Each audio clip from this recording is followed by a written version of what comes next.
আচ্ছা ভাই, আপনার এখানে ঘুরছেন কেন? এই যে এখন আজকে কালকে থেকে তেল দিলে আমরা হচ্ছে শৃঙ্খলাভাবে তেল দেবো, এই জন্যই একটা লাইন করে দেবো। এই লাইন দিয়ে তেল নিয়ে যাবে সবাই জনগণ, যাতে সবাই তেল পায় সেইভাবে সিস্টেম করছি।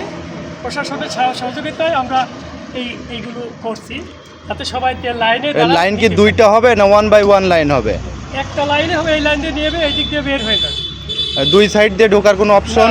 দুই সাইড দিয়ে ঢোকার কোনো অপশন নেই, ওই দিক থেকে বেরোবে আর এই দিক দিয়ে ঢুকবে, ওই দিক দিয়ে বেরোবে। আর সরকারি যে নীতিমালা অনুযায়ী যেটা অনুযায়ী আমরা তেল এখানে পরিবেশন করব, যে গাড়ির ড্রাইভিং লাইসেন্স কাগজ থাকতে হবে, ওইটা তো অবশ্যই সরকারের ইতে আমরা ওইভাবেই আমরা দেবো, যাদের যেটা উপরে নির্দেশ, সরকারের যেটা নির্দেশ থাকবে ওই মোতাবেকই আমরা তেল এখানে দেবো।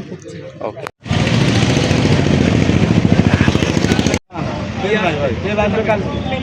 কালকে রাতে না